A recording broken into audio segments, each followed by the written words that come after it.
Hey sup, welcome to TechFellas, my name is Bogdan. Today in our review is a iBasso DX160, something in between DX120 and 150, mainly because it's not a simple basic source, but still haven't got the top feature of interchangeable amplifier or other modules. How good is it comparing with other audio players, especially with Hiby R5? Today you'll find out. Getting familiar with the outer look first. We've got a black version and it looks rather serious and not in a Gypsy King style like the red one. I even wouldn't be against if they got rid of that fake gold on the volume dial. The ports at the bottom are made in a similar style that brings a bit of a logic and somewhat justifies the color of the dial. The back panel is a curved glass that is presumably mineral rather than organic, because it's quite simple to remove a dirt from it. The face is also a glass with a big bezel-less screen. If to judge by the worldwide audio players, especially not too expensive one, I'll say it's a masterpiece. I'll catch about it later. What I particularly like in iBasso is the traditional ergonomics in each device. For example, after using one player, another one doesn't look like a stranger because the buttons are all in familiar places and there's no need to search for a card slot or a charging port. Speaking of which, the DX160 has only 3, Type-C, Pentagon and mini jack. The first one can receive and give digital signal, and with mini jack you can switch between linear output, headphones connection and SPDIF.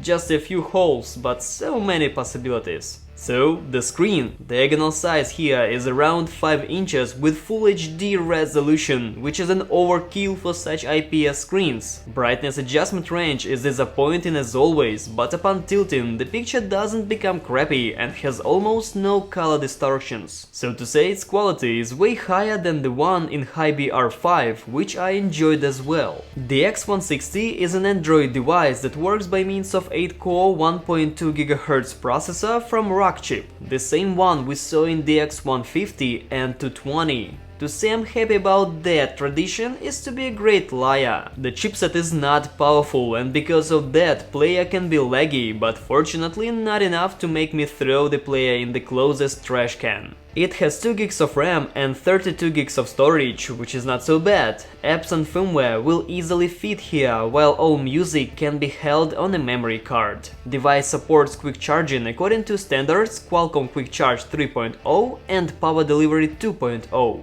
Its belly is a 3200 mAh battery that gives you almost full 14 hours of music listening through earbuds with 20 ohms resistance via 3.5 jack and 8.5 hours if you're gonna use a balanced one. Also keep in mind that as always Android audio players have a strong self-discharge in a standby mode. Sometimes it can lose 20 to 30% in one night. From some awesome connection features, I'll point out Bluetooth of 5th generation that works in 2 ways and MQA support. As in other iBasso players, Wi-Fi is rather weak here, and I think that this is turning into some kind of lousy trend. 160 uses a pair of Cirrus Logic CS43198 as a dock that is the same basis of chips from audio players Norma from A&K and Hiby R5. Regarding amplifiers, iBasso is not so talkative, but what can be said definitely that player is wild in terms of power, with 6.4 volts in Pentagon and 3.2 in headphone jack. To compare, the X150 as well as 220 in stock will give you less. Even with not so minor addition like AMP4S, there will be 6.2 volts in balanced output. It turns out that by nowadays 160 is more powerful than any player of the company with all possible upgrades.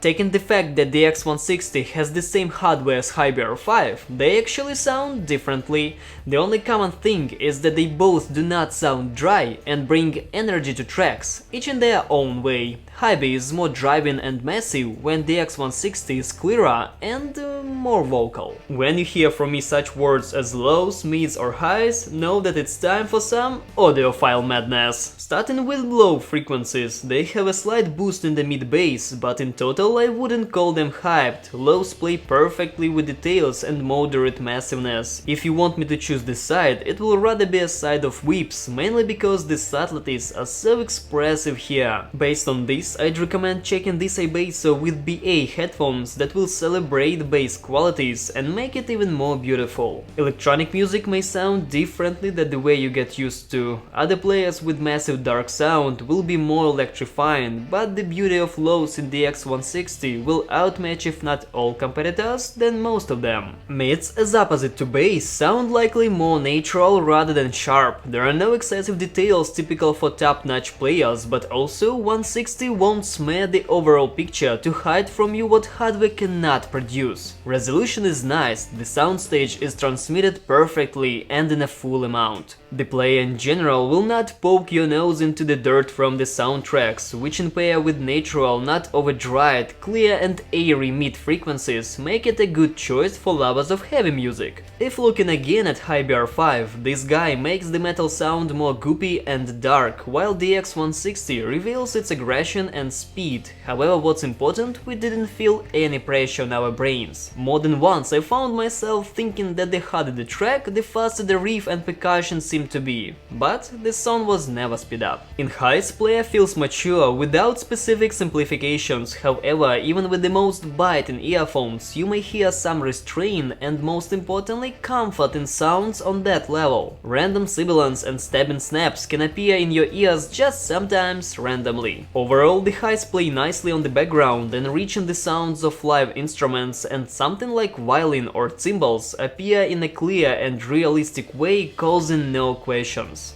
Getting closer to conclusions, I will single out not a high level of background noise, which is noticeable only in complete silence with sensitive earbuds and disappears on the street, as well as the absence of noisy click-off relay, which has recently become a business card of some Chinese no-name crap. Summarizing the stuff, the market of middle-class audio players has got a major supply this year, and in my humble opinion, the DX160 is one of the most vicious contenders on the battlefield. It's a really decent and powerful sound source with gigantic awesome screen and pleasure from the haptic feelings as well as from the outcoming music. Moreover, this is an arch enemy to Hiby R5 that brings also a well-smoothed sound, but less dressed up in a specific manner and respectively more versatile. If you like this video, then why not to support our channel by subscribing to it, hitting the like button and ringing the bell to stay tuned for more cool content. My thanks for watching and cheers!